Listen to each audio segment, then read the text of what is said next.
So hi, welcome to the Noise Podcast. I'm Shane. I'm Glory. Hell yeah, happy Monday, everybody. Happy Monday. Fuck yeah. Let's actually start by talking about the tour that got announced at 10 o'clock this morning. Oh yeah, I know you're shitting and pissing everywhere. Fucking metalcore dropouts, bro. More like take my entire fucking wallet, bro. See you in Philly. 10 Hell a.m. yeah. tomorrow. Pre-sale. Oh shit, pre-sales tomorrow? Every single pre-sale they're doing, and they have like almost 10, is all launching tomorrow at the same time. You got the Spotify. My bank account's gonna be fucked. You got the Spotify, the Live Nation, the Blabbermouth, the fucking Knotfest, the official platinum. You got everything, bro. I don't need any of that shit. Just get me in the door, man. And I'm thinking tickets are going to be about $30, which for that lineup isn't bad. For people that don't know what the fuck we're talking about, it's the Devil Wears Prada and Fit for a King co-headlining with Counterparts and Landmarks, yeah, which is just fucking nuts. Whoever put that together needs like a raise and like a 6-month vacation. Good job, guys. That's almost as good as a Trinity of Terror lineup.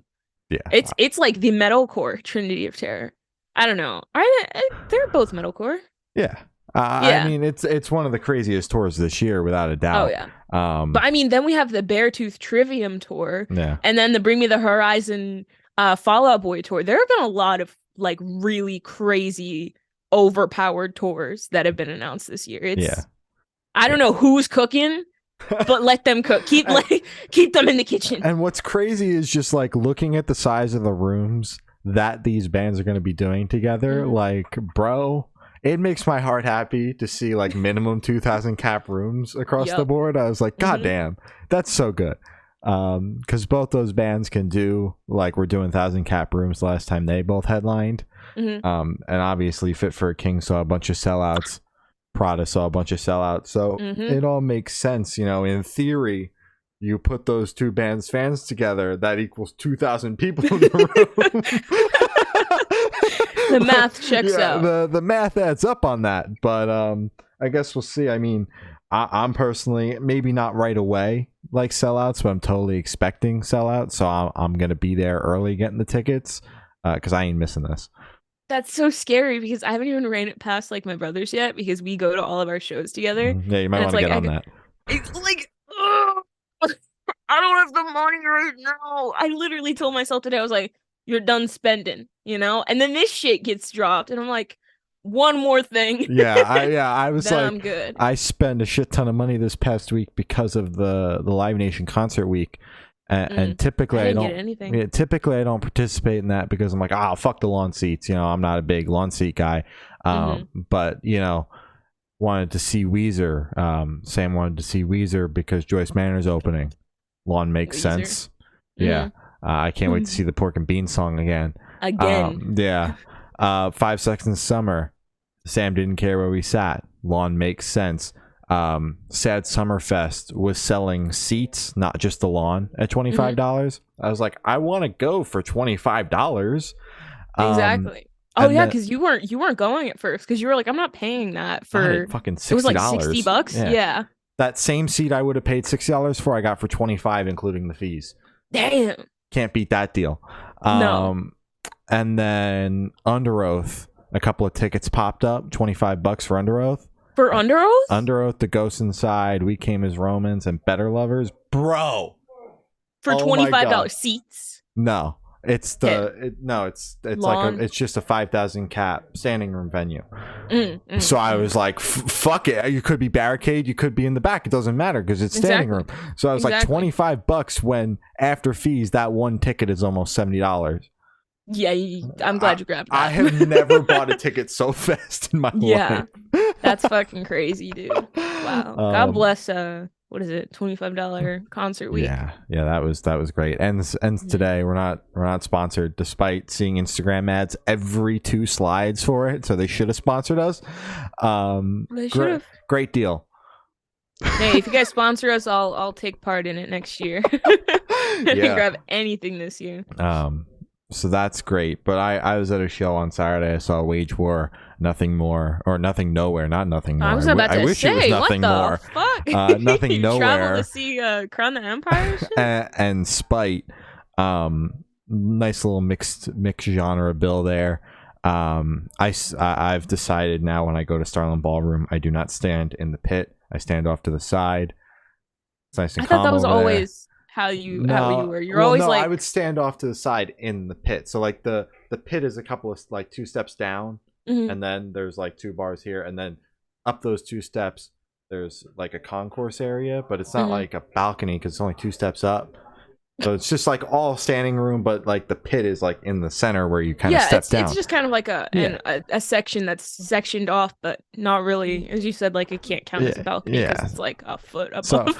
So I'm and not even a foot above. It's literally 2 steps up. So I chill along the concourse now. We'll call it the concourse. Yeah, because I used to chill off to the side in the pit, and I was like, it gets too cramped in there. I'm gonna hang out in the concourse where I can breathe now. Exactly. Yeah. Easy access to the bathrooms. I can walk away. My spot's still there, even when the show is sold out. That's the best shit, dude. For Nothing More, we were like, that was the first time we weren't like trying for like barricade or trying to get like close. We were literally like all the way in the back on the stairs. And I was able to just get up, leave, go get merch, come back, spot's still open. I was like, what the? And I was just letting people push past me. I was like, dude, I don't care. Yes, actually, same thing happened in Spirit Box. I've pretty much just decided universally I'm gonna hang back because these crowds, man, they're getting fucking crazy. I'm like, they're getting crazier and crazier. I'll just hang back. I don't want to die or something or get hit on the head. So I've been hanging back. Spirit Box totally sold out. Like, couldn't fucking move. I struggled to walk to the bathroom and back. My spot was still there when I got back. I stood in the same fucking spot because I was so far back. People just didn't take it over. I was like, this is fucking awesome because I'm trying to walk back and it's fucking cramped. Like there's this tiny fucking hallway and people standing along both sides of it. Everybody's for some reason trying to get out. I don't know where the fuck they're going. There's a little merch area and then are the they door. doing a private little meet and greet or something? Like and then happening? a door and everybody's trying to get out and I'm like, I'm never gonna get back in. So some people just push past me and I just start following her. I'm like, yeah, I'm gonna follow you. And I'm like, oh, my spot is still here. This is awesome. The little Shane-sized hole is still in the crowd. Exactly. Like, this is great. So that's what I've been doing. So anyways, I enjoyed I'm all over the place. Not Save Face. I enjoyed Bad Omens and Crown the Empire. That shit was crazy. Wage Wars set from my comfortable spot at the concourse that was there for me when I got back from the bathroom. Spite was great. They came on and I was great. I was very happy. I decided to hang out along the concourse because I forgot hardcore bands. Pit opens up. Shit goes crazy. Fists were flying at 7 p.m. Always. Let me tell you. Yeah.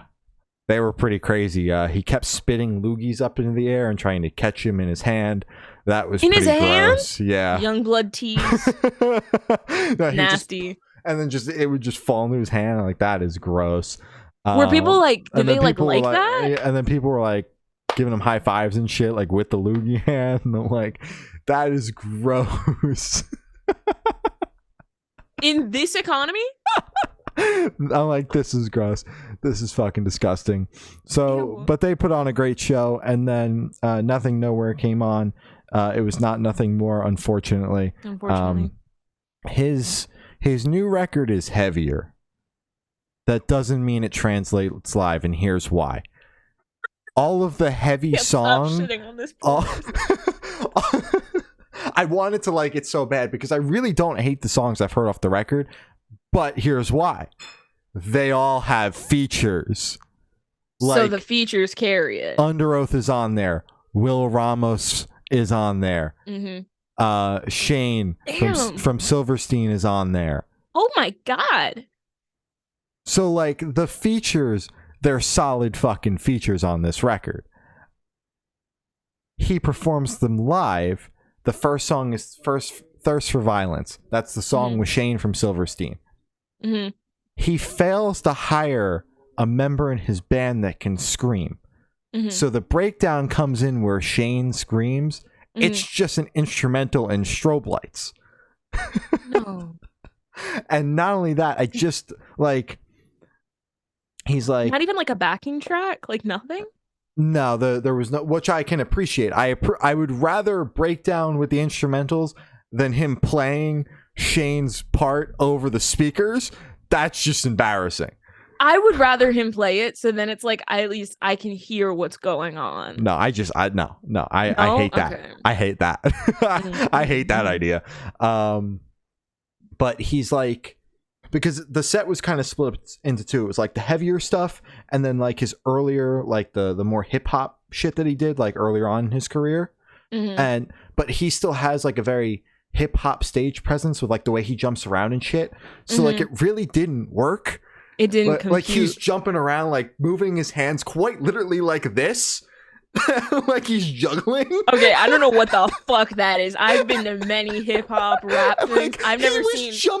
He was jumping and going like this at the same time.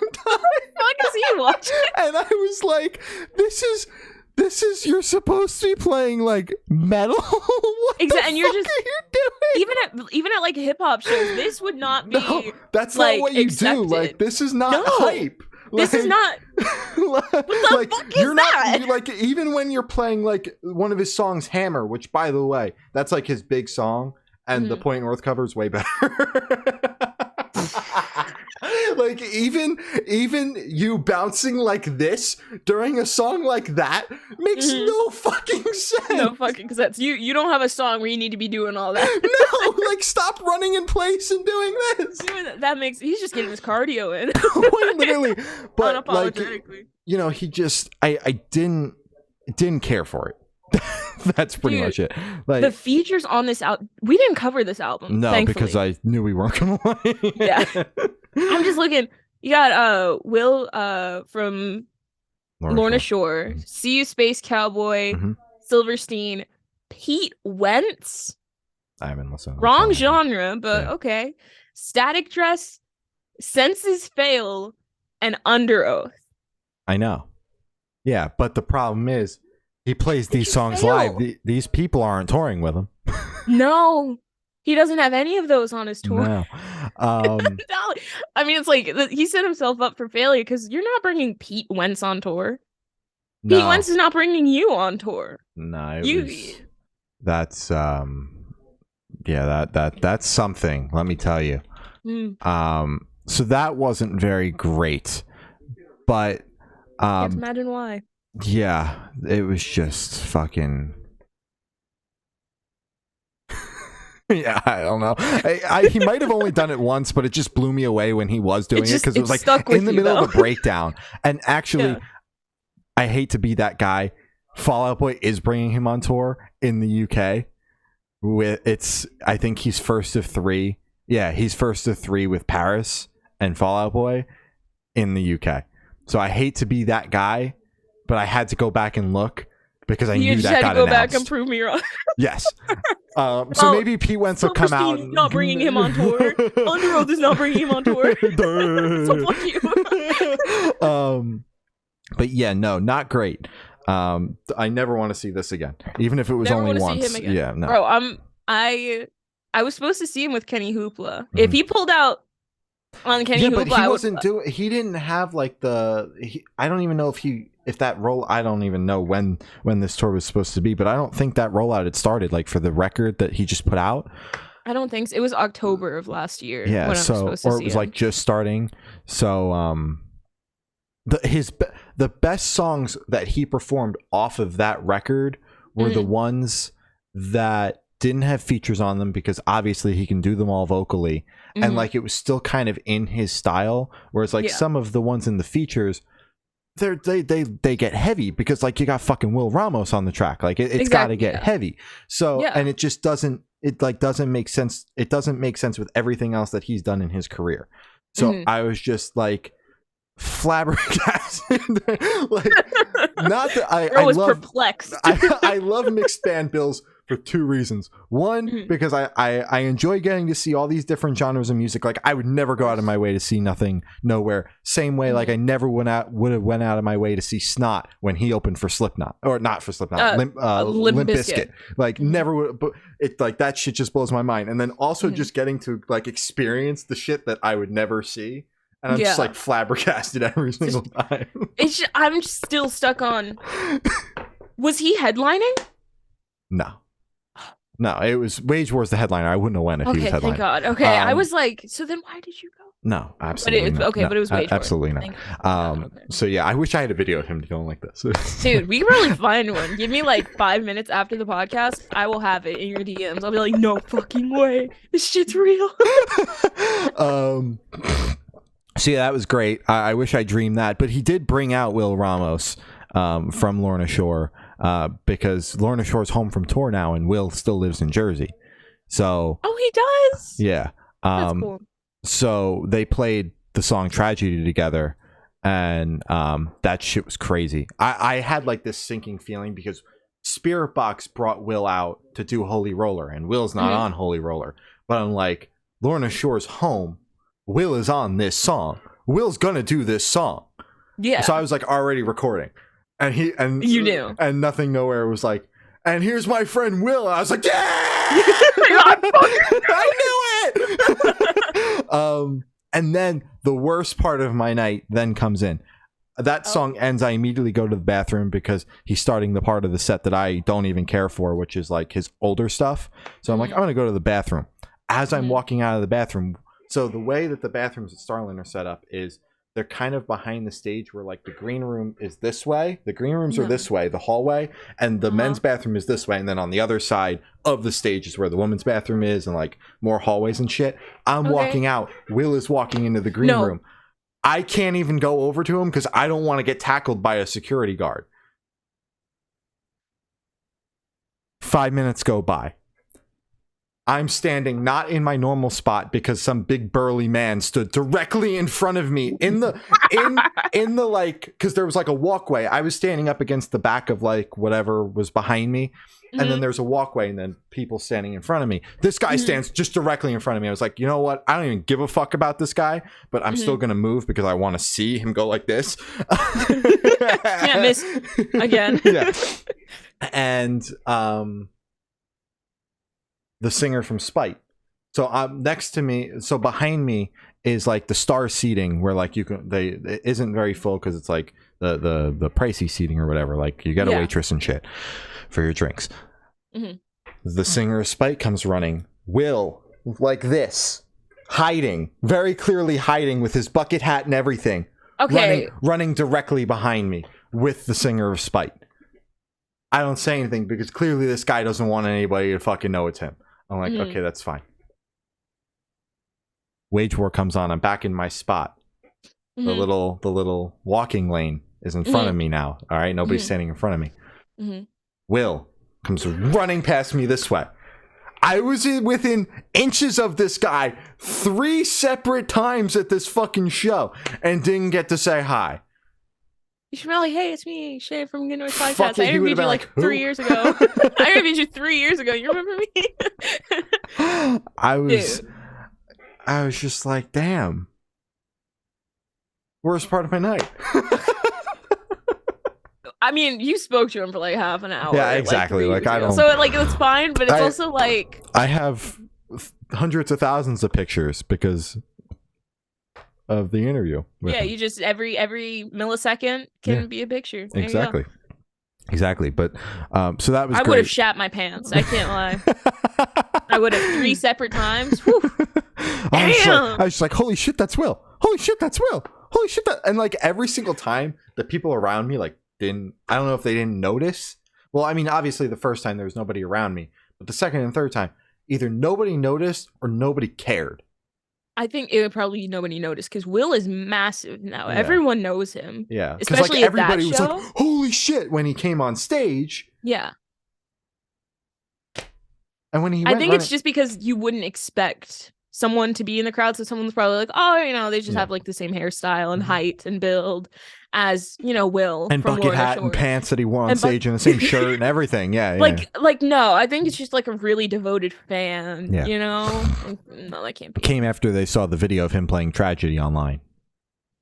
In the bucket hat and with the curly hair. Hat. Yeah, and said, "Thank God I packed my bucket hat and my hairpiece and my camo pants."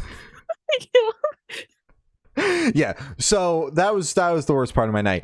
And then Wage War came on, and they put on a great show, man. It's been a minute since I've seen them play longer than 30 minutes, not acoustic, because I saw them acoustic at the end of last year.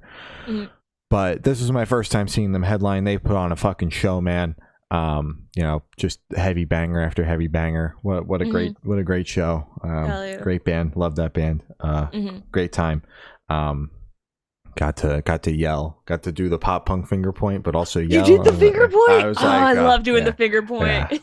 Yeah, it was great. Fun. It was great. I was like, I'm finger pointing, and I'm not even at a pop punk concert. This is what Wage War wanted when they did the mixed band bill. Me to pop punk finger point at them during the metalcore song. That's just what they wanted. So I was just doing what they wanted. I've actually like finger pointed at a show is like every time at the part in Sharia Moore's song. I forget which one it is, but it's like why you only listen when I put it in rhymes or something. Spent it all summer with you. That was my only crime. Like I'm fighting, dude. I am fighting pointing. I am almost poking Trey's eye out with how much I'm pointing. I fucking love the pop punk finger point. It's so fun. It's great. Yeah. So that was a great time, great show. Although could have went without the middle band there that played for far too long. Hopefully the next album cycle there's a screamer in the hired band. That would help immensely. More.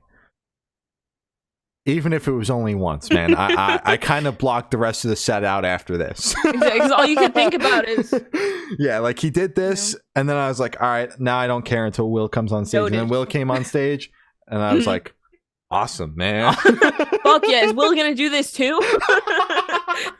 And then Will got off stage and I was like, well, don't care. Where's Wage War? Exactly. All right, going to the bathroom. Fuck, is that Will? Exactly.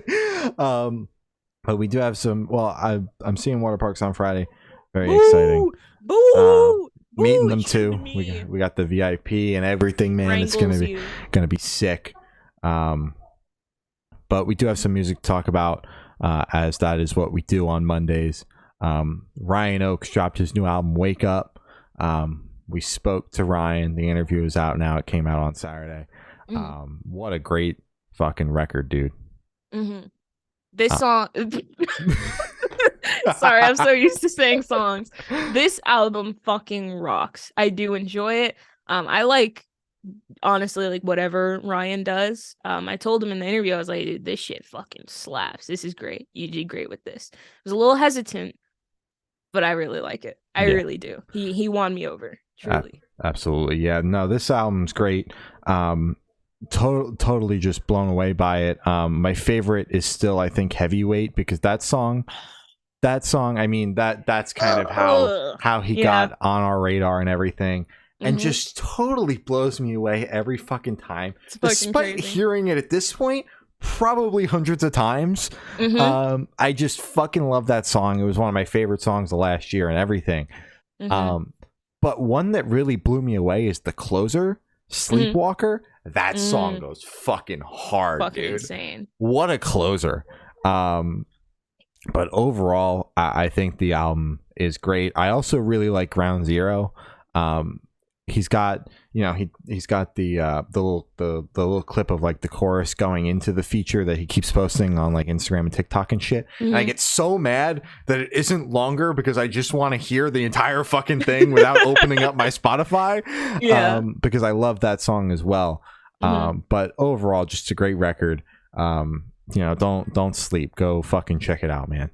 Yeah, wake up. Yeah.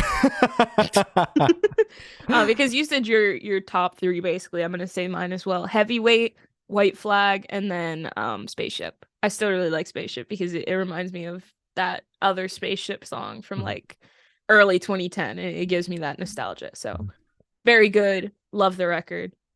I think I will be seeing you on the 21st, so I'll see you then, Ryan. Nice. Mm-hmm.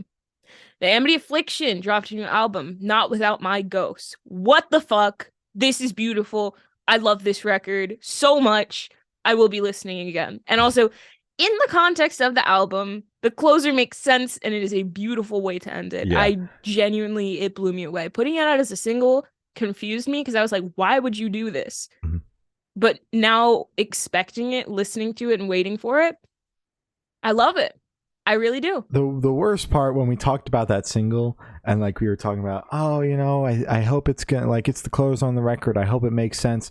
Mm-hmm. I already knew it was the perfect closer because my ass had listened to the record already, but I couldn't be like, well, actually. Wait, were we sent the record in advance? Fuck, I missed that.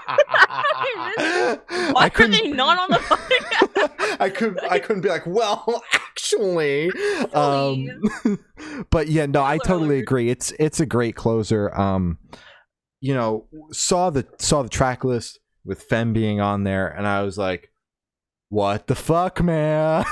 Like, that doesn't make any sense at all. But you know, hearing the song and then getting near the full record and hearing that as the closer, it is a great closer, and Femme Absolutely. Makes sense on the record on that song, really adds to it. But that's the slowest song on the record. Mm-hmm. Other than that, it's gut punch after gut punch. I mean, you know, hearing I See Dead People, you would have thought that's one of the heaviest song on the record. Mm-hmm. I would argue it still is. There's some that get pretty damn close though. They get very close, yeah. Like just total balls to the wall. Like I figured I See Dead People is just gonna be the fucking banger, and then we're just gonna be back to like the metalcore kind of, which is fine. I like that stuff too, but oh my god, dude. This is fucking insane. As you said, it's just hit after hit after hit. Yeah. Like you don't get a break until the end, and it's like, aw. And by then, it's like this is the perfect closer. Yeah, yeah, it's exactly what you needed after that record, and I'm so happy they didn't just in the middle of the record. That would have pissed me off because I would have been like, okay, you just ruined the entire flow with this sad ass song. Mm-hmm. But as a closer, it's perfect. Yeah, this album is great. Love this band now. Hell mm-hmm. yeah. Hell yeah. I See Dead People, still my favorite song on the album, though. That shit goes hard. It's fucking crazy, dude. It's fucking crazy. Hot Mulligan dropped their new album, Why Would I Watch? This band has really grown on me. Mm-hmm. I really enjoyed the EP they put out last year, or now it's 2 years ago. Jesus, it's been a minute.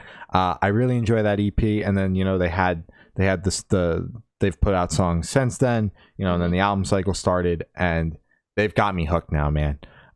Really didn't care for like the last full length because they were still kind of doing the Midwest emo thing. And then the sound kind of shifted. And I was like, drastically. Wait a minute.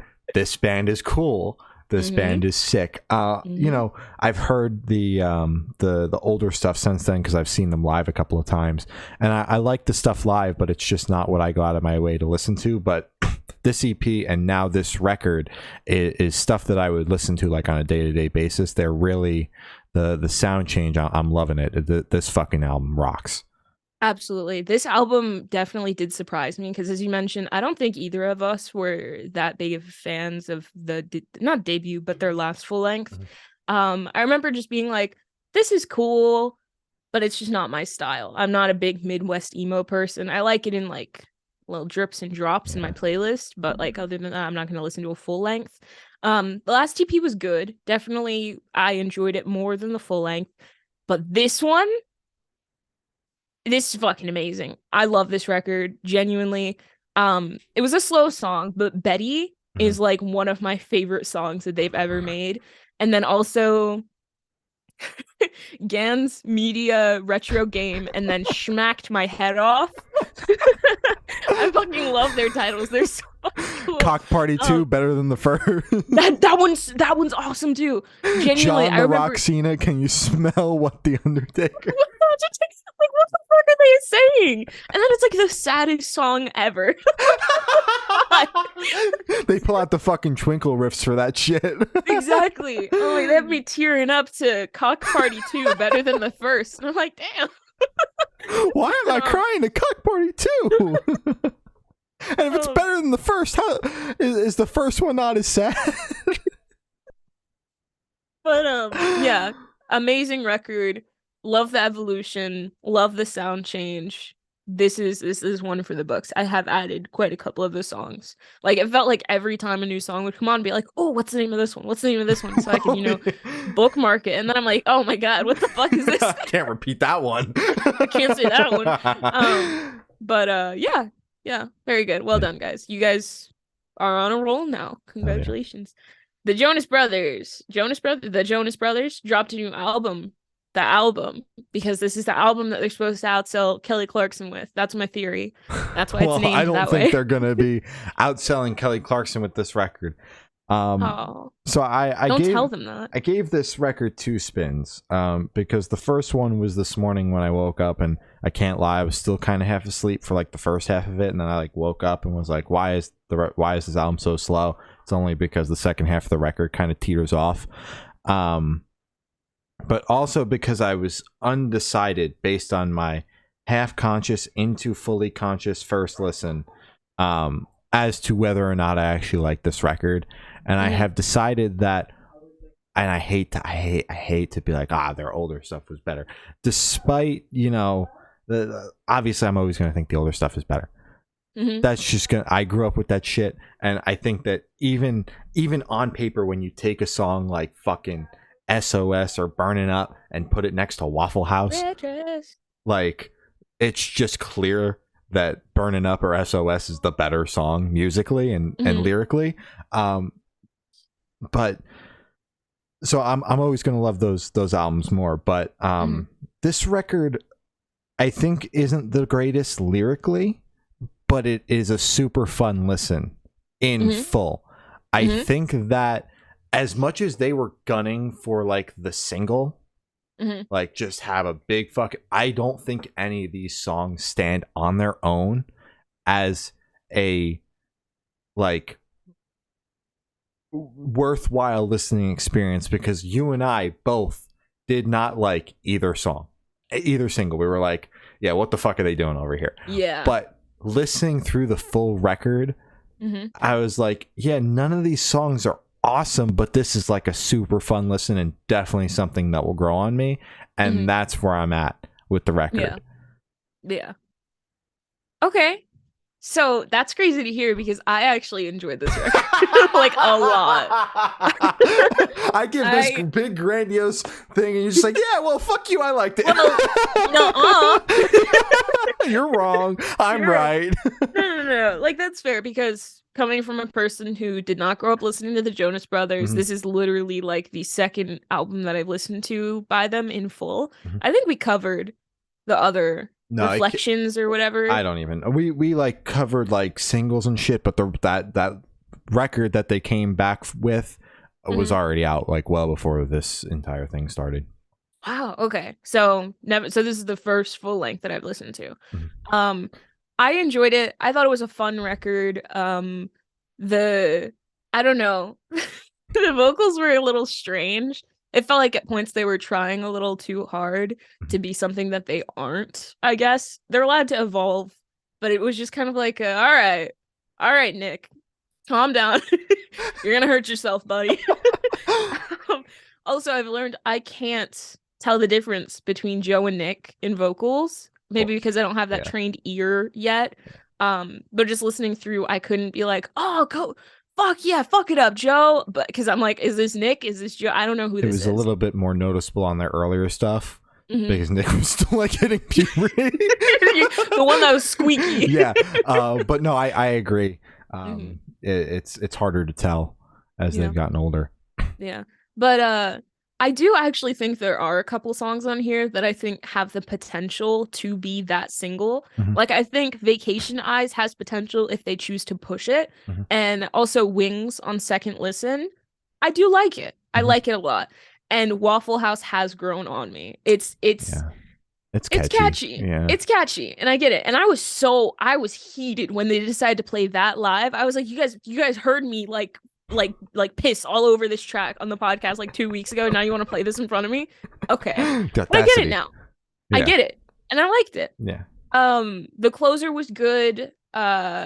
I don't know. I did really enjoy it, especially Vacation Eyes. I really did like that track. It's just so catchy. So I also I don't know. I don't know. Good record. Yeah. Fun record.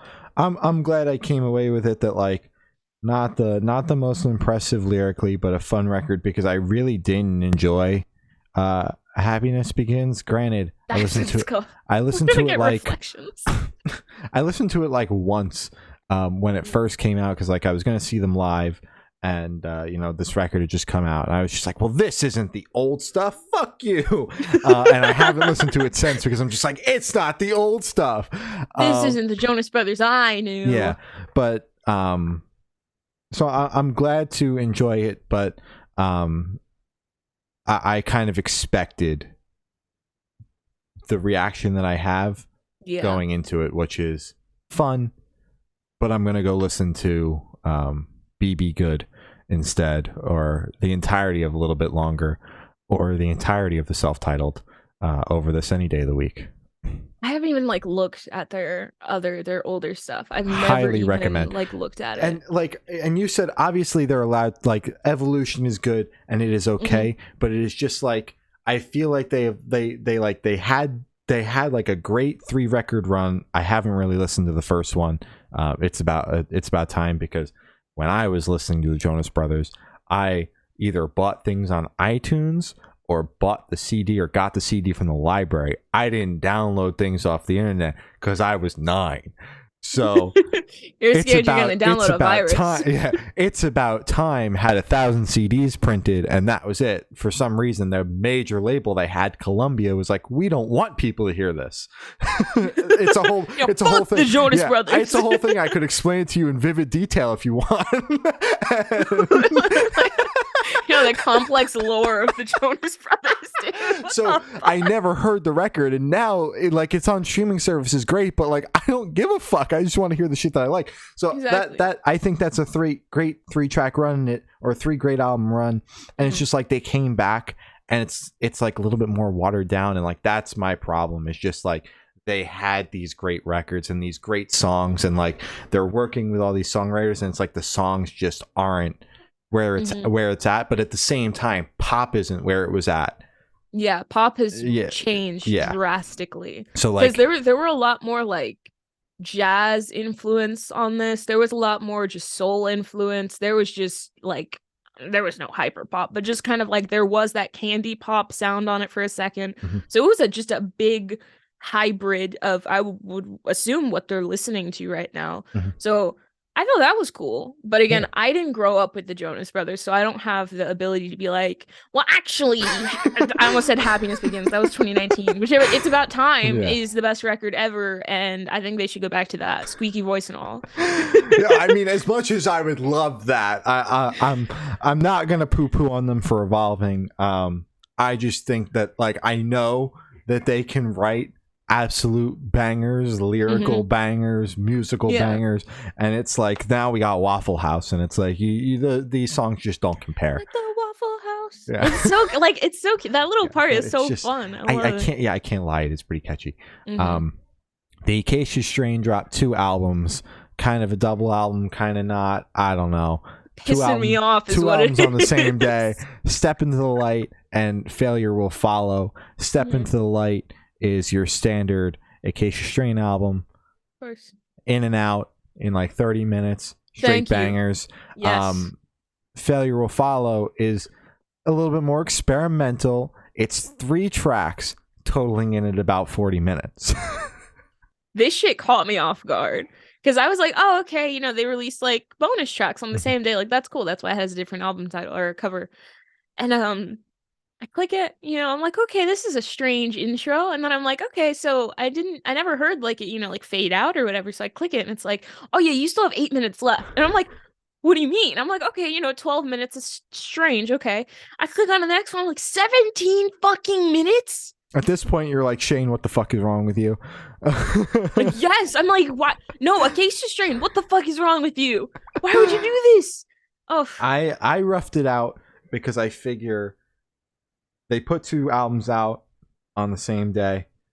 I want to talk about the first one. We can't. I feel like it's like weird to talk about one and then just be like, yeah, well, they released released this other one, but it was too long. Like, just who cares? Who fucking cares about the 3 track 40-minute album? I mean, I enjoyed the first album because it's just like in your face. It was quick. It's in, it's out. It's just fucking bangers. I love that. I've been trying to get a little bit more into hardcore, and you know, this is one of the hardcore bands. You know, Failure Will Follow, which is the second album, the 3-track, very long track record. Very long was record. Interesting. I don't think something I would revisit simply because like my attention span just like isn't there for that kind of music. But I think the songs are really cool and they definitely keep your attention. Although I did feel on that, I believe it was the middle track or maybe it was the last track. One of the two had a lot of droning at the very beginning and then the very end that progressed too long. Especially at the beginning half of the song where I was like, okay, when is the song going to start? Yes. Yeah. So I feel like it still would have been long songs, but I feel like there was a lot of fat on the songs that could have been trimmed off. But at the same time, I get it's like an experimental album that they're doing, and I can appreciate that. And I think that the record itself is still great. I thought the songs were good, but not something I would revisit just solely because, you know, it's not what I listen to in a day-to-day. Yeah, absolutely. I agree. There was a lot of fat to be trimmed on those longer songs. And it's such a stark difference from the actual full length is what I would call it versus the 3-track thing. Because like you have songs on here that aren't even like 2 minutes on the full length, and then on the 3-track it's 17 minutes for one song. So I think that's firstly what caught me off guard, because I'm like, okay, cool, they're in and out, you know, they keep the pace going. But with the 3-track, as you said, it's just a lot of filler, because there are just moments where like nothing's even happening and it's just kind of like ambience. Yeah. And I'm like, this is cool and all, but like, can you guys get back to screaming or something? And I understand it's experimental. It's just not my cup of tea, I guess. Yeah, not necessarily meant for us, you know, the people that are like, I want the 3-minute metalcore song. Like, I want the 1 minute and 50-second metalcore song. Exactly. Like, it's not meant for us, but like, I just think that the record itself is so cool and such a unique listen. And like, if you're a fan of the band, needs to be listened to at least once. And even if you're just checking out that record and you like haven't really listened to the Acacia Strain, in my case, and I still think it's a great companion piece to the record because of that stark difference and the fact that it's just like the band can do just a batshit hardcore and then just also do whatever the fuck they want. And whatever the fuck that was. Yeah, and albeit probably could have been 20 instead of 40 minutes, still are 6 songs that progress very well. And you know, the songs had my full attention because I made sure to be driving so that like I wasn't going to be distracted by anything, but I didn't find myself zoning out or anything while listening. Which I thought was cool. So definitely interesting. But I was just glad I got through it, honestly. Dude, it was tough. It was because I near like the end, because when I saw I had 3 tracks left in the playlist, I was like, yes, I can listen to Dogma after this. I'm so excited. No, I lied. Sorry, my bad. 40 minutes later, dude, I was heated. I was like, you're fucking cute. Now I have to go do the podcast. Can't even listen to Dogma. I got 2 songs in. We're fine. Like you're welcome. Ridiculous, dude. Anyways, good album. Not the biggest fan of the second album. I think I only just like long songs that are prog or stuff that just like switches it up. Like what's that one Green Day song where it's like, oh, I thought you were like, what's that one band? No. Periphery. The Green Day song Holiday? No. If it's on American Idiot, good luck, because the fucking streaming, they put the songs all together now. I don't know who okayed that. It's the one where it's like 10 minutes long. I remember because Homecoming? Is it? Yeah, 9 minutes. Yeah. Yes, it is. Oh my god, Jesus of Suburbia is 9 minutes long. What? This is a 9-song album and it's an hour long. Let's not bring that back. We don't have to do that, guys. But yeah, okay. Girlfriends dropped a new EP, Over My Dead Body, and then it said EP at the end, but I didn't write it. We don't have to do No. that. That. No. I thought that this EP was cool. I'm a big fan of Girlfriends. I'm still kind of blown away that they're opening the second half of that Pierce the Veil and the Used tour. So I'm very excited to see them again, because the last time I saw them was with Grayscale back in 2021. So it's been a minute. But I'm very excited to see them. I'm stoked on the CP. I think it rocks, and I think the band is cool. I'll say my piece now. Sorry, I thought I had like 2 more seconds. Yeah, I really liked this EP a lot. It kept it going. Genuinely, just a really good EP. There was a song on here that I wanted to say something about. Life's a Britney. That song's so fucking fun. But just I really, really liked that song. And I like it. I like it a lot. I thought it was fun. Pennyboard dropped their new single Crybaby. Honestly, bro, this is one of the best Pennyboard songs yet. This shit fucking bumps. I was gonna say the exact same thing, brother. This is beautiful. This song is amazing, and they've definitely grown into their sound. I like it a lot. Oh yeah. Fuck yeah. Anthony Amarim and Mail dropped a new song, Talk to You. This song is so fucking sad, dude. But Anthony's like voice makes me so happy just hearing him like sing. So I was like, oh yeah, woohoo. And then I listen to the lyrics and I'm like, oh, I'm gonna ignore those. I'm just gonna keep dancing. Yeah. Because it's just, oh my God. I love it. I love this song so much. The song is great, and I know we've been talking a lot about sound changes on this podcast. Mulligan, Jonas Brothers, Anthony Amarim is another one that had a massive sound change. Went from the acoustic kind of thing, and now we've got these fully produced songs, and I'm loving pretty much every single one since the production has hit. These songs are just so good. And I'm excited for whatever is next. Me too. Hell yeah. Blind Channel dropped their new single Happy Doomsday. Another fucking banger, dude. Hell yeah. I love them so much.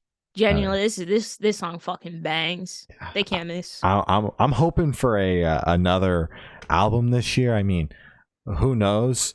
I'm hoping. I mean, bro, like I almost feel like a band that has as much hype as they do, like if there was time in the schedule to get some sort of thing done, like you gotta hit the ground running. Like you're either touring until you drop dead, or you're dropping music and then touring until you drop dead. And just keep riding the momentum, because like that record, I hadn't heard of them until that record, like and it was like in the inbox and shit, and like all of a sudden now they're like they're all I fucking see.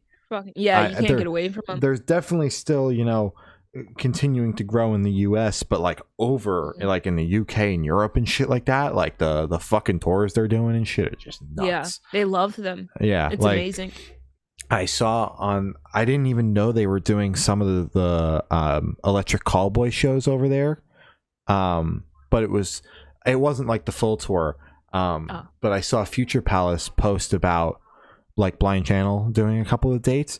I was like, what the fuck? I was like, that's such a sick tour, because Electric Callboy totally popped off, and they're just crushing it, especially over where they're from in the UK and Europe and all that shit. But they're also crushing over here. And then so they're doing arenas over there. You put Blind Channel with the direct support, and then you've got Future Palace, who are also like, I can't wait for that fucking band to blow up. Like that is just like it's coming. Yeah, I wish that tour would come to the fucking US, because that shit bangs. Oh yeah, we need to see it here. Yeah. So I'm stoked to see all of those bands, pop off. But I'm very, very excited about the growth that Blind Channel has seen, and we'll continue to see. The band is great. And that last record was great. This song is great. It's all been great, man. Everything is great. Everything is good. So true. Hell yeah. Hot Milk dropped a new single, Party on My Deathbed. Fuck yeah. I love this track so much. Me too. So I'm gonna spill the beans, Gloria. I can't even lie to you. Okay. So we spoke to Hot Milk. No idea when it's going to be out yet. We spoke about the record that comes out in several months. But that interview, you know, we really got into the record with them. I mean, it even got emotional at certain points. Yeah. And it just like gave me like this newfound respect for the band. Like I've always liked what they were doing, but like getting the insight and everything into the record, just like I went back and listened to the song that had already been out, and then obviously, you know, have listened to this song a couple of times. I'm like, damn, like this shit just bangs on a different level now. It's fucking crazy, yeah. So obviously everybody's gonna get to see that when the time comes, but I've got like a newfound respect for this band. I really like this song, and I'm excited for the album. And typically, like when we're like, oh, we spoke to the band and we're stoked for the record, we totally haven't heard it. Like we actually haven't heard this fucking record. We actually want to hear this record. Please and we're fucking send it over. And we're fucking stoked to hear it when the time is right. But damn, I love this band now, bro.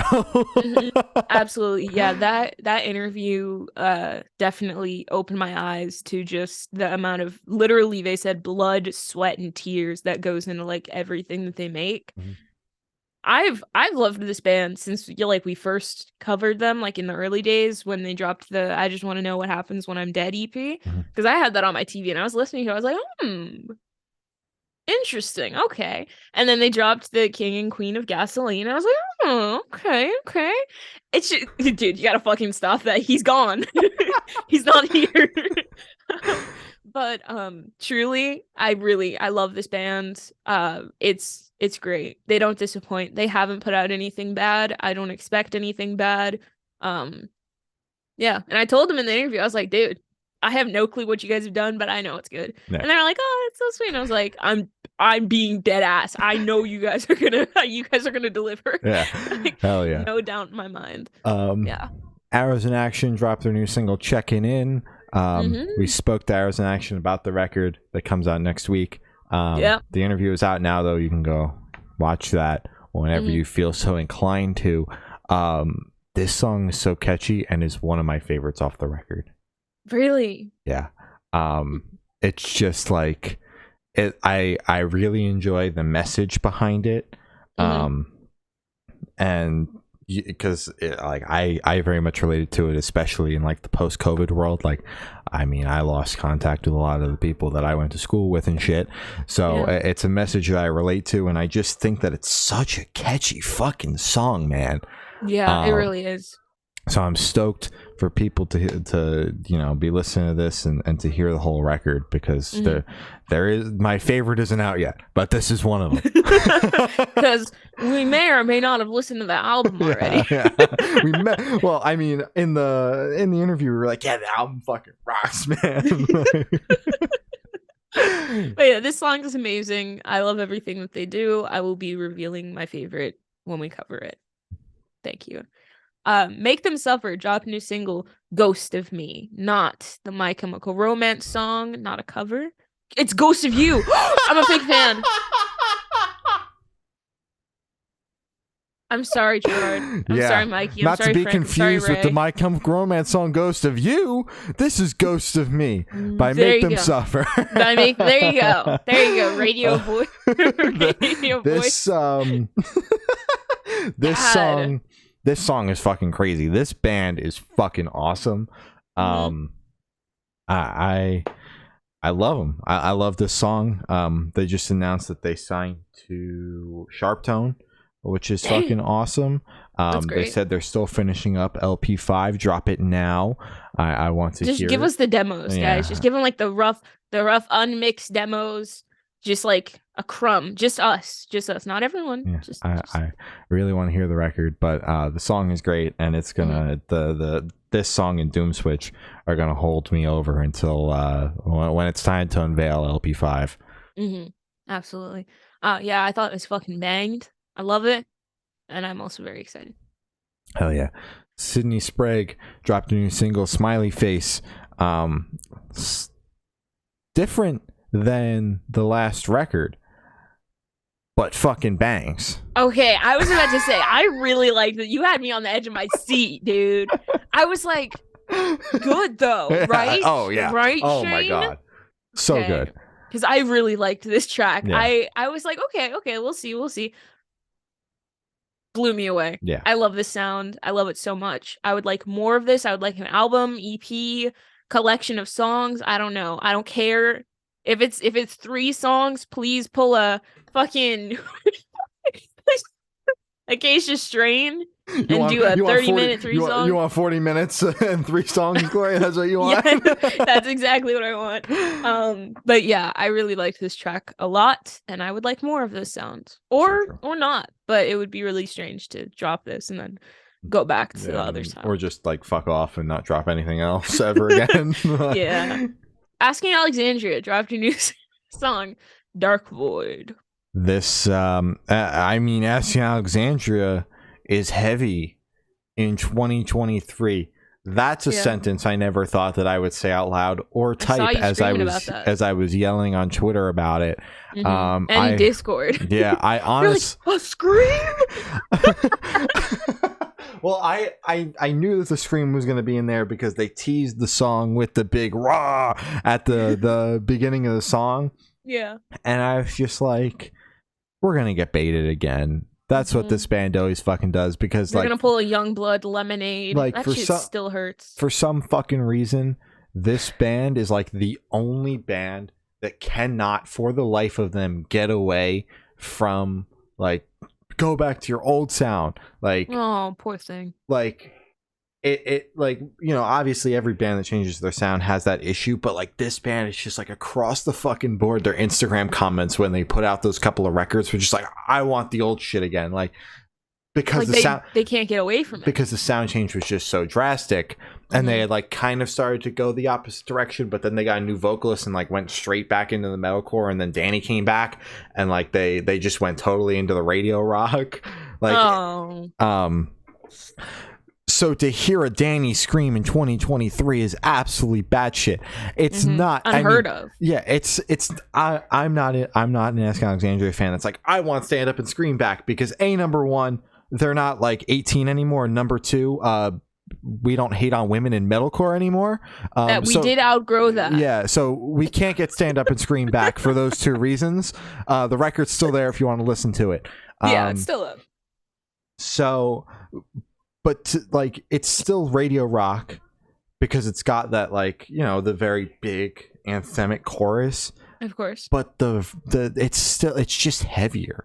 And I, like, scream or not, it's just heavier. It's faster. It's just I'm fucking stoked. I'm really hoping they don't like pull a Nickelback on us, where like Nickelback had the one song, and then the rest of it was like what Nickelback does. So they've got a couple of songs. The pre-save has been like floating around, hasn't been like officially like announced or anything, but like I've seen people like posting screenshots of like the pre-save for the next 2 songs. So we've got songs coming in June. Okay. So we'll know, and it's like a double single, so we'll know for sure then if they're going to continue with this on the record. I mean, the cover art is in the same vein of like that darker feeling, so I'm hoping, but I'm not going to get my hopes up too high until I hear. Now it'll be 3 songs off the record. Pretty safe to make an assumption there that we might have the sound change. Until then, I would love the sound change. Until then, after the whole Nickelback thing, they got me really good there. I will not be trusting anybody, especially since Asking Alexandria has baited in the past. Never dropped a heavy song and then like went full blown butt rock for the rest of it, but have baited with like the heaviest songs on the like the heaviest clips of the songs on the records, because people are like, I want breakdowns, and then it's like a 5-second clip of like the one breakdown on the entire like record. One little people chug riff. Holy shit! Like the Asking Alexandria heavy 2019 confirmed, and it's like, no, dude, no, it's Into the Fire, man. Like, but yeah, I'm stoked. I can't lie. This song's great. Fuck yeah. I already said I like the song. Yeah. I hope they do heavy stuff, because the last record was not good. I remember ripping on that shit. Yeah, and then I was here defending it. Like, no, man, like, it's lyrically heavy, man. Like, no, it was all right. Lyrically That's fair. That's a fair argument, man. They could be like, no, we were happy for that record. Well, no, that was the argument that they would make, like in interviews and shit, is like, this is our heaviest record yet. And it's like, well, what do you mean? Like lyrically and like emotionally, man. It's like no, like just pull out the fucking chug riff. Like, stop. Please, just like a crumb. Just a chug riff, please. Yeah. So yeah, that's all we have to talk about today. My God. They were on the fucking, I'm sorry to cut you off. They were also on the Retaliators theme song. That bullshit with Ice Nine Kills, Asking Alexandria, Motley Crue, and From Ashes to New. What a crazy lineup. That song goes crazy. You need to find help, like, immediately, dude. That shit was ass. There is a little insect running on my third monitor. Grab it and show it to the camera. No. I flipped it off. Okay. Oh. It flew away. Oh, it has wings. Okay, yeah. you need to keep an eye on that thing, man. No, it's like fucking like this. Sorry. You know, if you're comfortable with that, it's better than the spider that was crawling on my wall during that Late Waves interview. That was funny. Yeah. Or during the podcast, and you just kind of. No, yeah. There was during the podcast or during the one interview, and then there was one time I can't even remember what interview. I look under my desk. There's a fucking cricket under my desk. That was terrifying.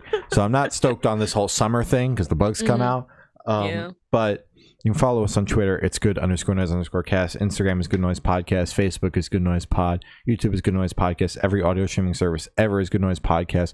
Bandcamp is goodnoiserecords.bandcamp.com. And Patreon is patreon.com/Good Noise Podcast. Of course, you got your Patreon supporters, Twitch subs, and your important plugs. And then we're going to sign off. Hell yeah. Thank you to my brother, my uncle, Matt from Pulses, Jeremy, Brady, Zarian, Eric. Thank you, guys. Woo! Thanks. And thank you to our Twitch subs, Coaster Lover, Buzz Lightskin, Matt, again from Pulses. Thank you, Matt, Sam, and Zari. Thank you again, Zari. Thank you to everyone who supports us. Thanks, guys. You keep my lights on. Hell yeah. Woo! Important plugs. Black Lives Matter. Stop Asian hate. Trans rights are human rights. Be a decent person. And support your local band. I still really, really want to push that because it is hard out there. Oh, yeah. Well, as I said, that's all we have today. So I've been Shane. I've been Glory. And we have been the Good Noise Podcast. See you next week. Bye. Bye.